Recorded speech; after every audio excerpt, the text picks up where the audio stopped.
Broadcast is now starting. All attendees are in listen-only mode. Hello everybody, I'm Karen McRitchie, the SIGUX Tutorial Chair. I'd like to welcome you to our webinar this morning, or this afternoon, depending on where you are in the country. Today we have Lori Fox, and a couple of things I wanted to just go over first. You all have a button that allows your hand to be raised, so if you have a question as we go, please push the button to raise your hand, and then I will unmute you so you can ask your question to Lori. The other way you can ask a question if you do not have a microphone is you can just type a question, and we will then answer the questions as we see them on the screen. So first, as a test, I'd like you all to raise your hand right now. Could you press your raise your hand button so I can make sure everybody heard me? There we go. You're all listening and attentive. Good job. Okay, so let's get started. Go ahead, Lori. Okay, good afternoon. It's 1 o'clock here for me, so it's afternoon. My name is Lori Fox. I'm the Assistant Director for my IT department, and I manage the User Services Group. While I start my introduction, I want to point out that I put a PDF that is a handout of this webinar on the title screen. So if you want to take a minute or two to go grab that and download it, it might help you take notes during the presentation. I've been in this position at my college for about 13 years. I love what I do. I supervise 7 professional staff and about 40 students depending on the semester. Personally, I'm also a wife and mother of 2 kids. We're starting the middle school years. Those are challenging. And I'm also a church organist. Time management is so important in my life as I take care of things here at work with my staff. And I really am excited about this topic because I think it can provide benefit in all aspects of your life. So let's talk a little bit about what we're going to do today. The first thing we're going to talk about is really what is time management. We'll talk about prioritization and procrastination. We'll talk about some different tools of time management like to-do lists, which is also part of keeping track of things to do. And then I'll share with you some tips that I've gathered from my own productive workday and my staff's as we experiment with getting the most out of our time here at work. So a little bit about the definition of time management. From my point of view, time management is how we use tools and our skills and techniques to achieve our goals. And goals really are the primary measurement of what we're accomplishing at work and in our personal lives. There are a variety of complexities of goals, from the routine of brushing our teeth twice a day or a complex project at work. I find that it's helpful if you break down larger goals into smaller tasks or objectives to ensure progress toward the final product. So we'll talk a little bit about prioritization and making to-do list items that show progress each day. And I also find that it's important to have realistic goals and objectives so that you have a sense of accomplishment and success. I like to use the term established yet flexible deadlines, because in our line of work, tech support, emergencies can disrupt our days, and a flexible deadline gives you an opportunity to succeed by completing the objective, and perhaps not the original way, but a different way. So we'll keep in mind that each of the things we work on all tie back to measurable goals and deadlines. The first thing we'll talk about in relationship to that is prioritization. And to me, prioritization is being sure that you spend your time on the right tasks. For example, I have a staff member who is probably one of my hardest working staff members, but he does not work on things that are on his performance program. So when it comes review time and I say to him, you didn't accomplish your goals, he says, well, I worked very hard. Well, yes, but are you working on the right tasks? So I personally have identified a few different ways that you can be sure that you're working on the right tasks. Now we've all heard about, I believe, the 80-20 rule. This was originally identified in the 19th century by an Italian economist whose name was Pareto. And he noticed in his country that about 80% of the wealth was held by 20% of the population. So some people have used this philosophy and applied it to many different things. Now in this case, we're applying it to process improvement as a simple tool for focusing our activity. So if you apply the 80-20 rule to the tasks that you have to do each day, you would sort your tasks into two parts and find that 80% of your tasks can be completed in 20% of the time. Then the other 80% of your time can be spent on the remaining 20% of tasks. So dividing your objectives in this manner increases your productivity by helping you focus on the tasks that can be completed quickly.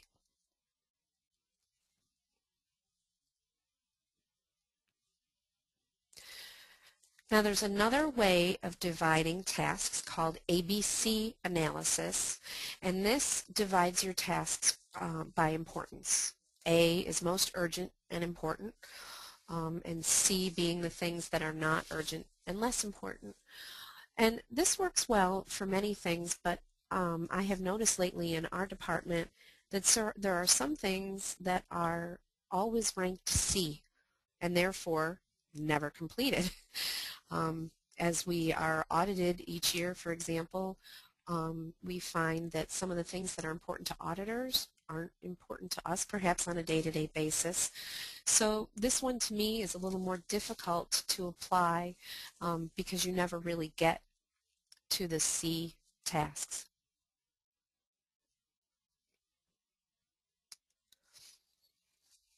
Now, the Eisenhower method, and this is called the Eisenhower method because President Eisenhower frequently used this during his tenure as president. And his belief was that what is important is seldom urgent, and what is urgent is seldom important. And this is a way to look at tasks to compare how urgent are they versus how important are they.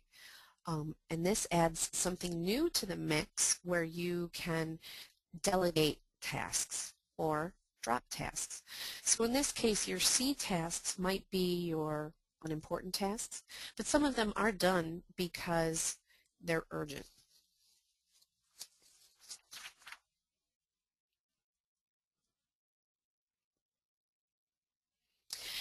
This last method is actually my favorite method, and it's called FIT. FIT takes into consideration time constraints and recommends that the task that best fits the available resources should be completed first. Now, time is not the only resource that we're going to consider.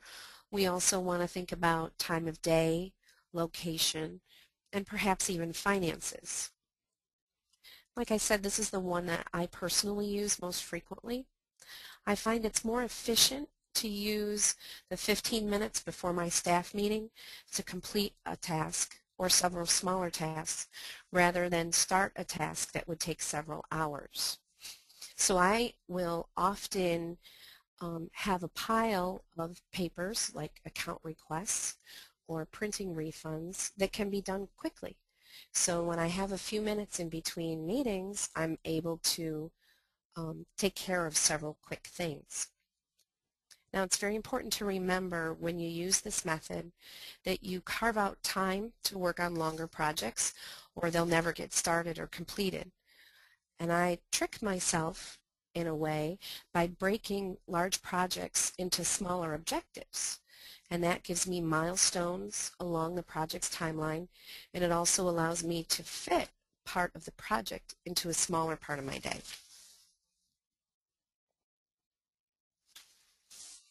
Procrastination, to some people, is kind of a naughty word. It's a bad word. And for me, what it means is that I don't live in a world where I can only do things that I want to do. And I'm more likely to procrastinate those things that I don't really want to do. Many of us go through life with a list of undone tasks, large and small, and for me they nibble at my conscience. Procrastination can range from an inconvenience to a hindrance to disabling. And I believe that by using time management you can get past procrastination.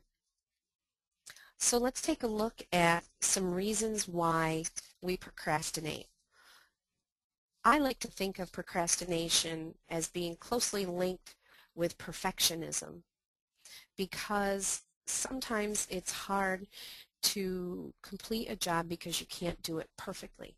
So you might procrastinate it till a time when you can focus on it more. Another one of these that really sticks out for me is that I believe I can perform better under pressure. And if I have a deadline, say I'm working on a presentation for SIGEX, the longer I procrastinate it, the more I think, well, I can just work really hard the last morning. So what I do personally is I set myself goals of by January 1st, I'll have my presentation ready to go. Then this morning, I'm just able to go through and fine-tune it. So it's important to recognize why we procrastinate, because that will help us get past it.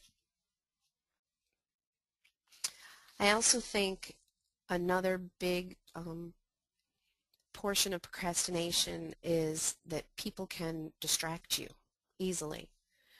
And that's illustrated in this mouse who has to work on his resume. And that's a pretty important thing. But he's distracted by YouTube, and Wikipedia, and Google, and Facebook. I think we've all sat at our desks working on something and half an hour later realized we haven't even started on it because we've been working on other things. So there are several ways that I have found to defeat procrastination. And all of my ways start with D, so they're easier for me to remember. The first one is to remove any distractions. We'll talk about that a little bit later in the presentation. The second one is to set deadlines. Of course, deadlines will help you achieve your goals. Defining your next action is also very important, so you know what you're going to work on next. Developing habits. This is a great time of year to consider developing habits for the semester, perhaps the whole year. The one that's the most interesting to me is called the DASH. And this was introduced in 43 folders, which is one of the resources that I rely on for this presentation. And Merlin Mann of 43 folders says that the worst case of procrastination can be remedied with short bursts of focused activity or a dash. Let's say that cleaning your desk has languished untouched on your to-do list for months, and the only open space on your desk right now is where you put your laptop down every morning. So here's what you do. You break out a kitchen timer or a stopwatch or a timer on your computer and set it for 8 minutes and start working on your desk. And when the timer goes off, stop. 8 minutes is a doable amount of time. So by making even the most modest bit of progress on this task that you've been dreading, you've done what seemed impossible. You got started. And for me, when I realized how much of the anxiety about cleaning my desk was created in my head, it's such a huge sense of relief, and it gives you a jolt to get you back on track. And many times I'm able to complete that task before the 8 minutes are up. then I've got 2 free minutes that I didn't have before. So most things that you can dash are time-based. So the timer is very important. I use the timer on my cell phone. So you choose an amount of time that gives you enough room to do something, but that's brief enough to seem completely unintimidating. And I don't know why that's 8 minutes, but 8 minutes is what they have found is best. You can also do a unit-based dash, which is where you say, I'm going to start cleaning my desk and I'm going to stop when it's done. And that can be harder to do. But you also can do a combination of both, where you can say, I'm going to work on my desk for 8 minutes or until it's done. So the dash is a technique that you might try to get a boost for a project that you've been procrastinating. Now let's talk about some tools that you can use to manage your time. Now, I wish I had this girl for my personal assistant. She looks pretty connected. But most of us have a personal assistant that is a calendar or a book with to-do lists in it in your calendar, or maybe it's a PDA, or maybe that's on your computer. But your personal assistant is one place to keep track of everything you need to keep track of. And that's your calendar, your to-do list, and your goals. Now, this is not an example of my calendar. My calendar is not quite this empty, to be honest with you. When I first heard about combining all of my obligations into one calendar in the book Time Management for System Administrators, I was skeptical. My perception was that by keeping my personal and professional items separate, I would be better able to maintain the balance that I craved between work and home. But what I found was that I was scheduling doctor's appointments when I had important things going on at work and forgetting about things going on at home when I made a commitment to do something at work. So about 4 years ago, I decided to try the philosophy in this book for 3 months. I gave myself 3 months to combine my schedules, and I've utilized this method ever since. Because one calendar helps me to quickly see my work and personal appointments and actually ensures that I do not compromise my time on a day-to-day basis by overcommitting. So I find that maintaining one consolidated calendar for all aspects of your life helps prevent your work life from overrunning your personal life and ensures that all aspects of what you do are kept in balance. Now, the one thing that you have to be sure to do with a calendar is to record everything.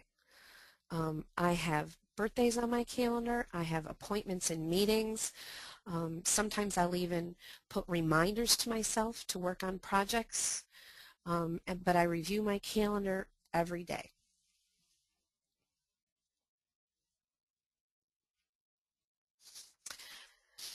I also think that your inbox is an important aspect of controlling your workday and your productivity. But I think that your inbox is more than the pile of papers on your desk and the inbox in your email. It's email, phone calls, text messages, RSS feeds, work requests from your ticketing system, and it's people stopping by your door every day. I am constantly flooded with incoming messages.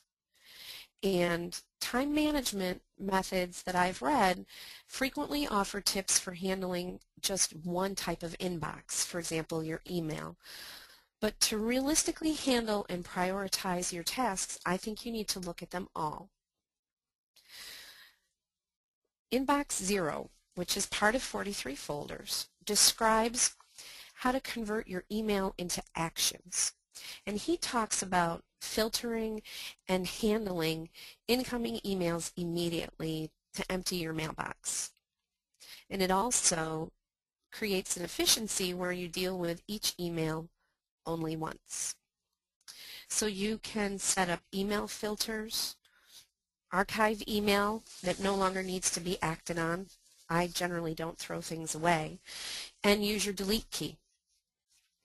I prefer to handle things in my inbox and interruptions by setting aside time to manage these each day.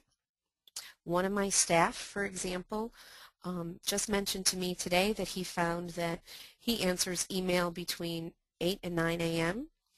and between noon and 1, and then checks his mailbox at 4 to make sure there's nothing urgent. But his customers have learned that that is when to expect a response from him, so he's not tied to his email inbox. Now, all but the most urgent requests in my email are added to my to-do list or our ticketing system or entered into my calendar. And I've been doing Inbox Zero for about 4 months now, and I'm happy to say that most days I can get back down to 0, but I'm certainly never over 10 messages, 10 active messages in my inbox.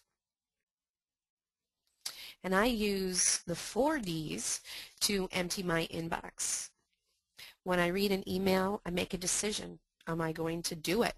I can answer an email real quickly, delete the message, the pain is gone. Am I going to delegate it?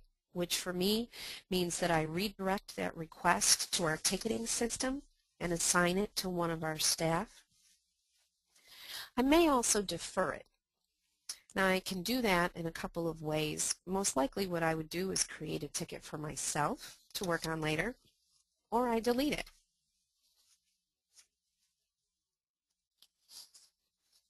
Now let's talk a little bit about my messy desk. It's so important to reclaim your desk from clutter. You'll notice in this picture that I found on the internet, this is not my desk, that there is a nice spot there to put your laptop, but really every other inch of that desk is covered. Now the first thing I would recommend you do is you get rid of what you don't need. I added some bookcases in my office where things that I don't use on a day-to-day basis I put in the bookcase. I also sort my papers at least once a week. Most likely the ones that are in the Complete Today pile I really do try to look at every day. And then other things I put in a pile to recycle, that pile's on the floor, or to file. Now if you have a really cluttered workspace, you need to start with an honest evaluation of everything in your office. Now, I believe that everything in your office has some sort of purpose, but unless you need it to get your work done on a daily basis, it probably doesn't need to be there.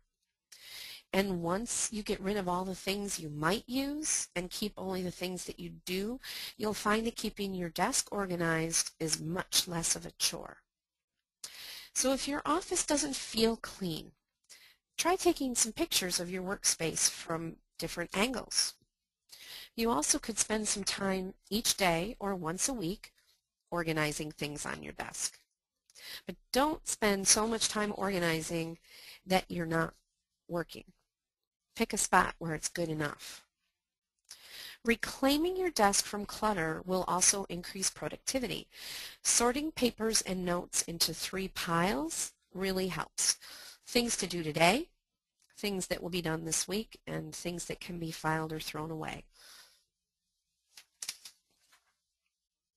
Now here's a picture of a neat desk. It's important to establish your own plan for organization that conforms to your personality. My system is not going to be as successful for you simply because you're different. So one thing that I read about recently was you could determine if you are right-brained, which is visually oriented, or left-brained, which is word and list oriented. Now, right-brainers should investigate their clutter patterns and select creative containers to store their items. Left-brainers are more inclined to crave designated locations, lots of compartments, and drawers to keep things out of sight. I also would recommend that you store things where they naturally land. Make an effort to store things where you place them neatly rather than trying to conform to a standard location. Now let's take a look at our to-do list. And the first thing that we want to make sure is that we know where to put items for our to-do list. Now there are all types of things that come into our inbox. Some might require immediate action. Some can be broken into smaller lists. They're part of a greater project or goal. Someone else can do them. They don't need to be done this week, or they don't need to be done at all. So when you add things to your to-do list, I encourage you to ask yourself 3 questions. Is it important? Is it timely? Is it something that I need to do today? And is it actionable, something that I can do?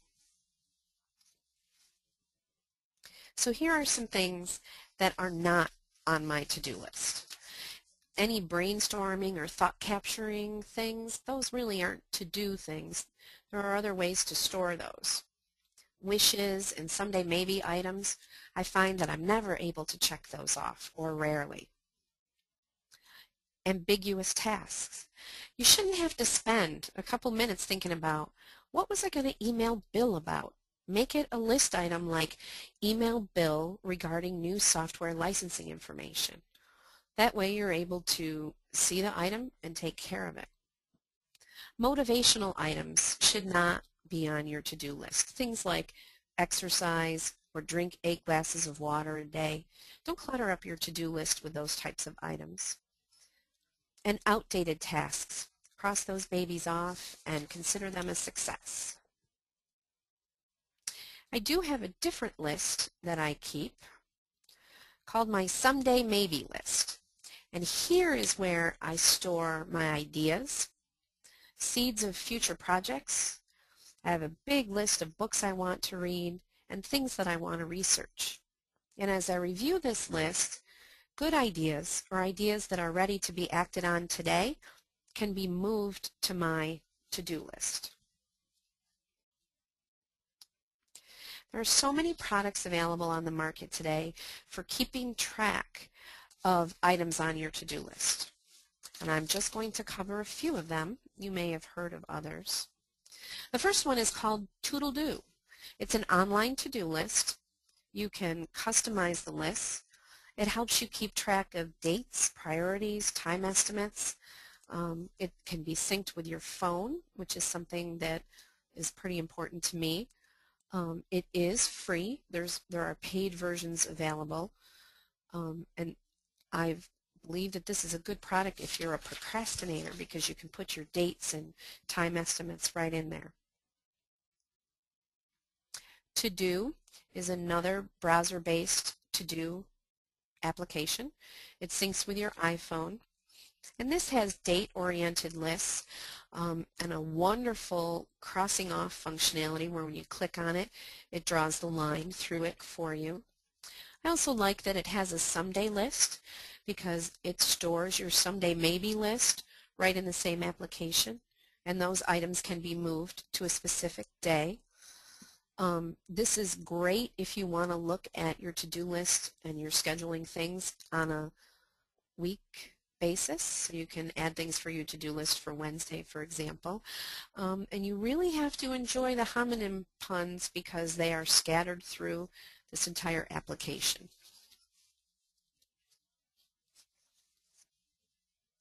Remember, the Milk is not a free application, but it is one of the more popular applications for keeping track of things. It's web-based and it has applications to sync with your phone. It also has task groupings, which is very interesting if you want to, if you work on a lot of different projects and you're keeping track of to-do things from the different projects. Do It Tomorrow is a pretty neat, simple list that is available for the iOS, so iPhone, iPod, iPad. It's free. It is just a straight list of reminders, and you can procrastinate things to tomorrow. So if your to-do list is not too long and you don't need to define things by date, you can use this application and procrastinate with a click of a button.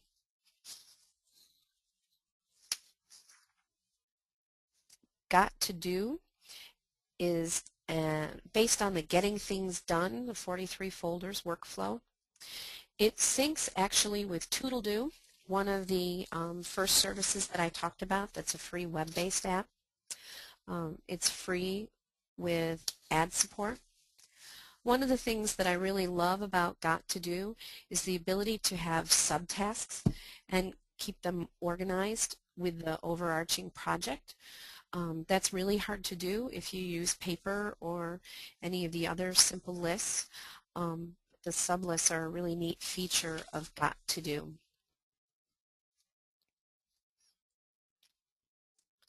PocketMod is available at the website pocketmod.com. It's free. It's recyclable. It's customizable. This is good for people who do not carry PDAs or cell phones that have this capability. It allows you to print 8 pages of information on one 8.5 by 11 piece of paper. It fits really great in your pocket, and it has all kinds of neat pages that you can add, from lists. I've used it actually with my daughter to make storyboards. It has a spot where you can draw a picture and put a story underneath. It also does puzzles, calendars. It's just a really neat tool for people that don't use PDAs and want to carry their to-do list with them in their pocket. Now there are lots of other paper methods to keep track of your to-do list. If you go to Google and look up to-do list templates, there are oodles of things to choose from. You also can use plain paper. I actually use a spiral-bound book for my to-do list. I find that writing things down for me helps me remember them. It also gives me something to carry to meetings that I can doodle in. Knock Knock Stuff is a website that has some fun, wonderful to-do pads. Mom Agenda, not all their stuff is pink, but Mom Agenda has some great templates that you can download for free, and they also have some really attractive books that have calendars and to-do lists. So I think it's important that you pick one method to keep track of all your to-do lists, and any of them would be great.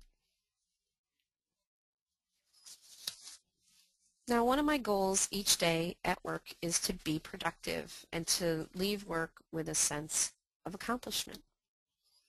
And how many of you get to work and find that you have a day set up like this? You have 6 meetings and a seminar. Oh, and you need to run an obstacle course and balance an egg on your head. You've got people stopping by your office for help. The students here on our campus are just back, so things have been very busy. So I'm going to share with you some tips for adding productivity into every workday. Now the first one is to reduce distractions. For email, you can turn off or lengthen automatic email notification. News sites, Twitter, Facebook, you can set a time to review them each day. Turn off the pop-up notifications. And look at your office. How is it set up? Are you looking out the door? Do people catch your eye when they walk into the lab? I have moved my desk so it's a little bit offset from the door so people can see that I'm here, but I don't make eye contact with them when they walk into the lab, and I find that they tend to not interrupt me as much if I don't make eye contact with them. Another thing you can do is to organize your computer desktop. This product is called Stardock Fences. It's only for Windows, but with Photoshop and a little bit of time, you can make this type of a background for any computer. Actually, one of my peers here that I work with downloaded this application, and she loves it. because she's someone that has a lot of icons on her desktop. She wasn't able to easily find the difference between programs and projects and documents that she needed to work on. So this product really helped her organize her virtual desktop. Purchasing a timer is a great idea. It will help you to contain your workload, because what it does is it essentially allows you to take a task and cage it. Instead of looking at work on the Johnson computer or prepare your monthly TPS report as a nebulous task, the timer lets you create a schedule cage for that task. So while you can use it to dash, you can also use it for longer blocks during the day to work on things. And using a timer helps you quarantine your tasks so they don't leak over into other important work. Now, even if it's a task that you have to spend all day on, a timer helps you get a better grasp on how long it's taking. So using a timer forces you to commit to whatever you're working on. If you consciously set the timer and say, I'm going to work on this project for 20 minutes, you're more likely to stick to it because you set a limit to how much that joyless task can torture you today. I'll be honest, I use this with my kids at home when they're cleaning their rooms. I say we're going to set the timer for 15 minutes. We're going to spend 15 minutes cleaning your room. Because imagine, if you will, that you go to the dentist and she says, oh, you have a cavity. We need to drill and fill that cavity. Now, we've got two ways of doing things around here. The first method involves a timer. We get it done in an hour, and then you're on your way. No more drilling. It's all done. Now, the second method is a bit more relaxed. We come and go all day, hammering away at your tooth until it eventually gets done. Which method would you choose? Sometimes digging into that project that you don't want to do gets it done faster.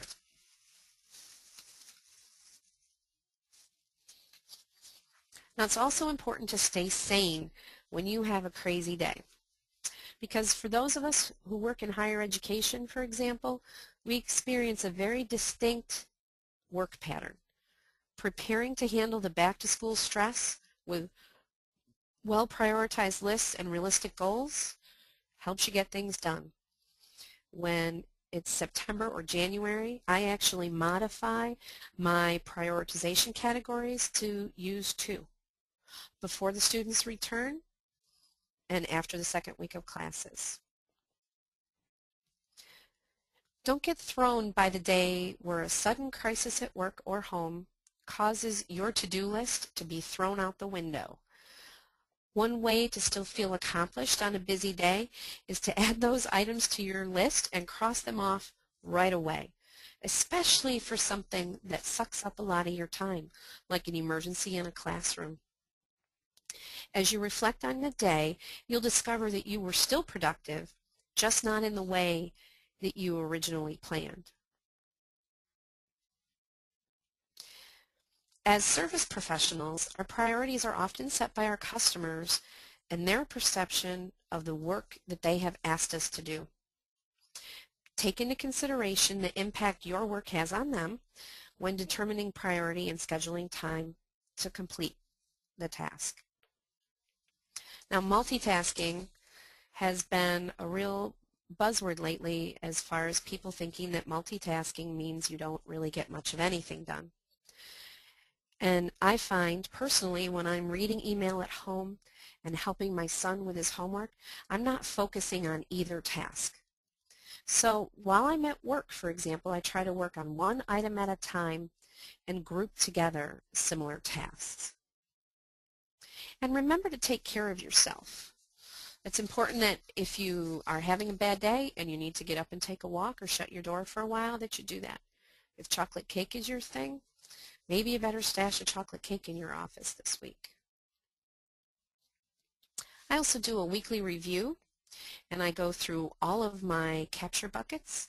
I take a look at notes that I've taken from meetings through the week, and I look at tasks without specific deadlines and assign them a deadline. So it gives you an opportunity to see what you did, what you didn't or couldn't do, and starts your list for next week.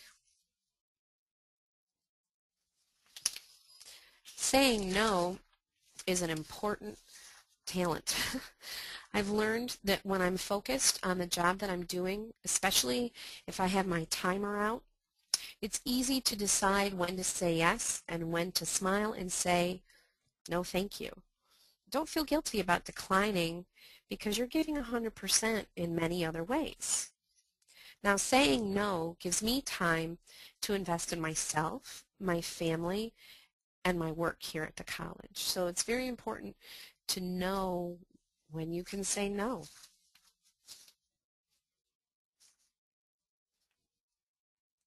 Now remember that any improvement that you make in time management is a win. It's a step in the right direction, and any accomplishment, even a small one, should be celebrated. When I gave this presentation at SIGEX last fall, there are a couple people that I'm in touch with from the seminar who, for example, have really taken inbox zero to heart. And not a week goes by that I don't hear from one of a small handful of people who say, I hit inbox zero. Even hitting it once a week is something to really be excited about. And it's also important to accept a good enough solution and to not let perfectionism hold you back from making some changes. So here is a list of resources that I relied on for this presentation. The first one is lifehacker.com. They have an RSS feed and they do all kinds of different things related to life, but each week they have at least one or two things about what's the best to-do list application, or how do you manage your inbox. It's just a really neat site that collects a lot of different things.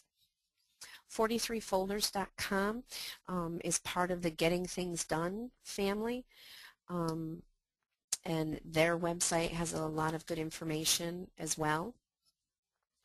And the two books that I use quite frequently, the first one is Time Management for System Administrators, and it's an O'Reilly book, and that's an excellent book for, well, it's really designed for programmers, but it's really good for any kind of technical people who need to keep track of work. And then Getting Things Done is the David Allen book, and he has several books that go along with the series.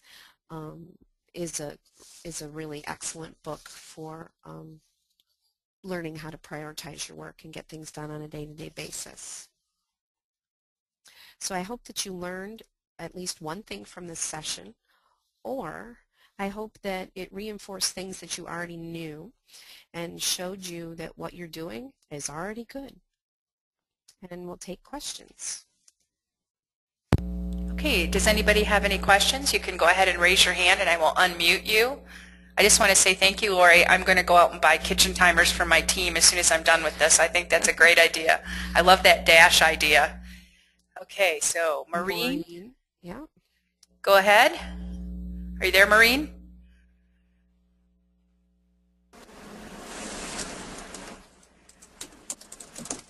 Maureen?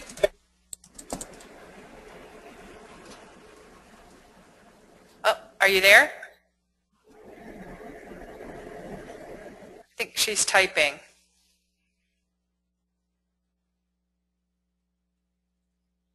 Okay, Maureen, you're asking about the webinar started at noon Central Time, not 1 o'clock.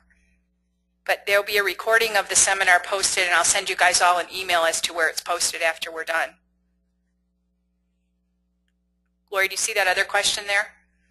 You know, I don't see the questions. Okay, we have a question from Scott, and he's asking, does anyone have any favorite Android applications which synchronize with Google Tasks? Well, I think that the one Android application is the Got to Do application, and that's free with ad support. And I know that it does sync online with Toodle-Doo, so I bet that you can get it to sync with Google as well.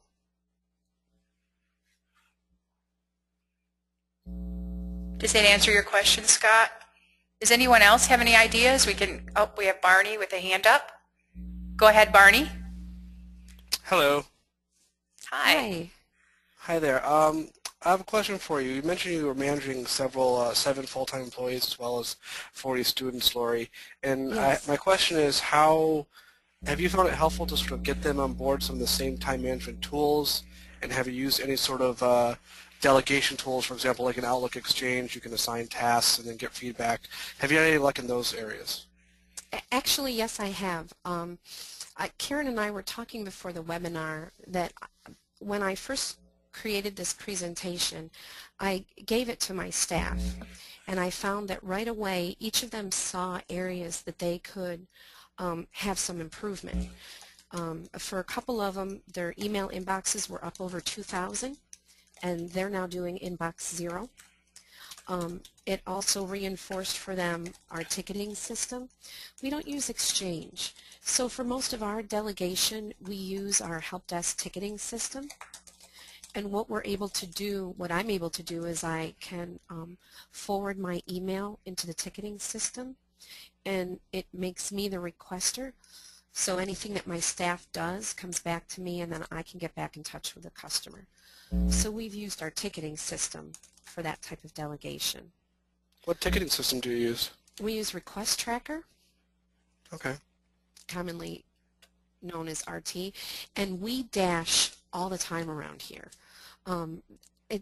It was a funny concept that I read about. I think I read about it first on Lifehacker, but it's from the 43 Folders people. And I'm telling you, that 8-minute dash, you can accomplish so much in 8 minutes. I think that we often lose track of how long things take, but 8 minutes to clean your desk is plenty of time to drag over a garbage can. True. Okay, again, I don't want to monopolize time, but if there's more time later, I'll ask you some follow-ups. No, go ahead. Go ahead. Sorry. I'm just curious about, in your own personal time management as well, how do you manage the, I guess, flyby requests? Often you're stopped in the hallway, you don't have your PDA with you, you're literally in the bathroom. What do you do to make sure you don't have those things that fly at you from odd places or odd times and have them fall through the cracks?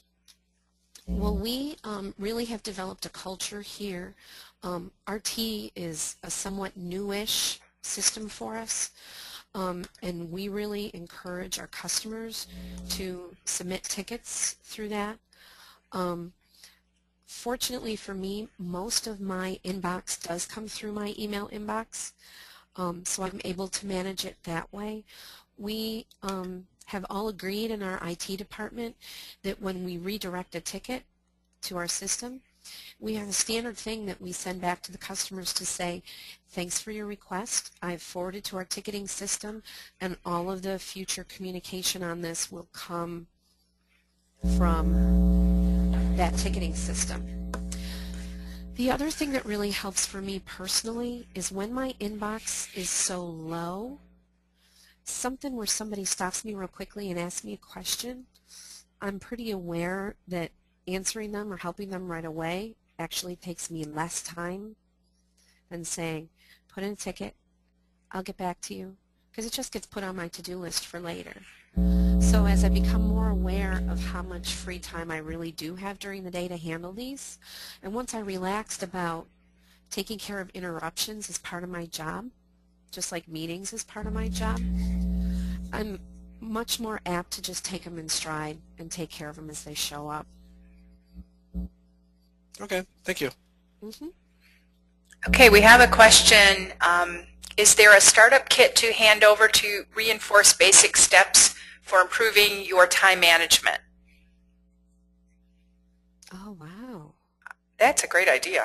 That is a great idea. I was just, Are you meaning for your staff or for your team?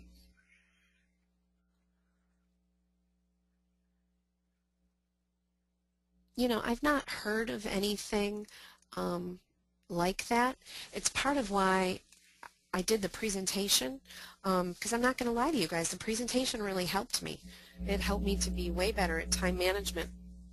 And each of the resources that I have here, I've pulled things from each of them, so there's not really one that I can say this fits. And I think that part of it is because we're dealing with people, and people handle things differently. It's like the right brain, left brain thing of you might have somebody that's more likely to have their desk organized if they have pretty file folders, whereas somebody else just wants a drawer so it's hidden away. There is a the Getting Things Done book is divided up really nicely. You could pick different chapters out of it to have your staff take a look at. There is a life hacker book called Upgrade Your Life. I'm just going to pull it out here and see how it's divided. It has, it's called Your Life Hacker Guide to Working Smarter, Faster, and Better. And as I look at it, it is divided into sections as well, like controlling your email, tricking yourself into getting things done, streamlining tasks. So that book is called Upgrade Your Life. It's a life hacker book.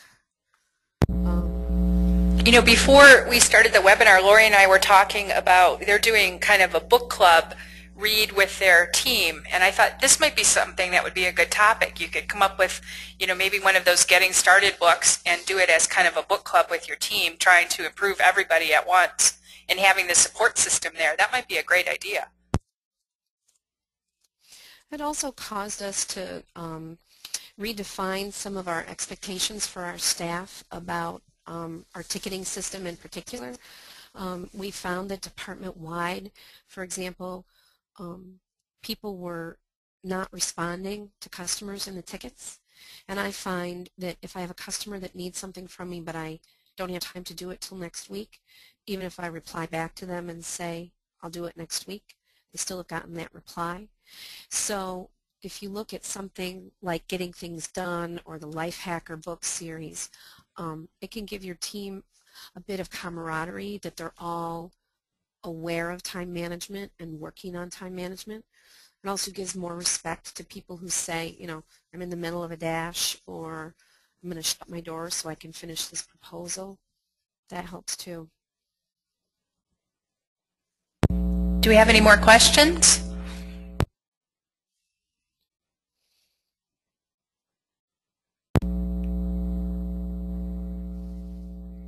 I like the idea also of having the guide. You know, as we talked about, you don't have a startup guide, but that's a great idea for getting your team started, is have maybe a guide on how to maybe push them into doing some more organization. I would say that I also try to model the behavior to my staff. And when I first shared with them the presentation and introduced some of these terms like fit and dash, that that it really helps if we're all talking the same language. Maureen is asking you, without the guide, what is square one, the new starting point for your team?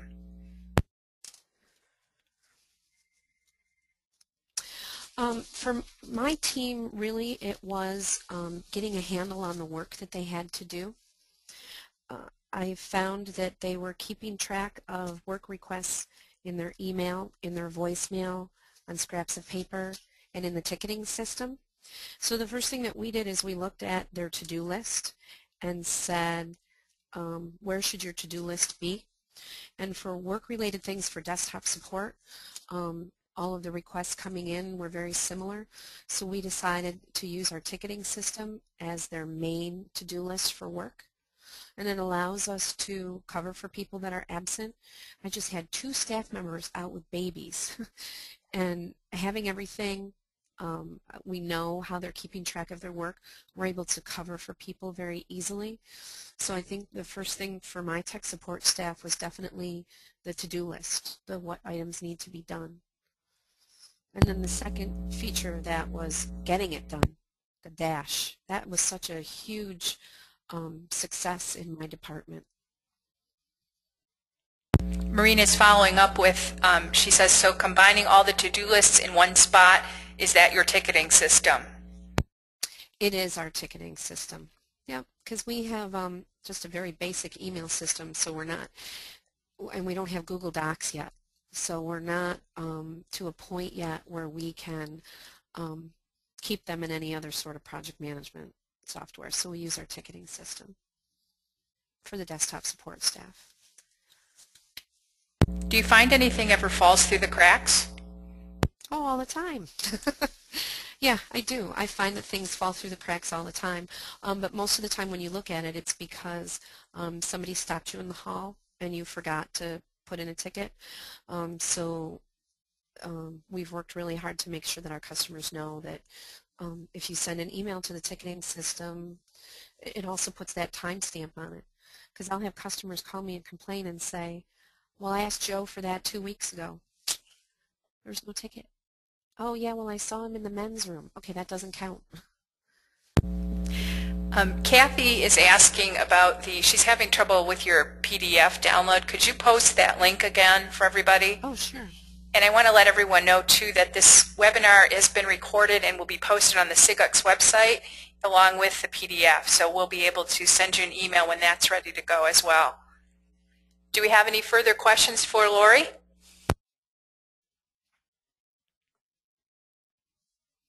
Okay, Lori, here's a question. We have a ticketing system footprints, but it is IT-related projects like Windows 7 or Exchange migration that bumps the schedule. I guess that's a comment, not a question. So she's saying that that probably takes priority over everything else. Yeah, see, we don't have prioritization automated in our ticketing system, so it really can become a collection of simple things that you need to provide support to somebody as well as longer projects.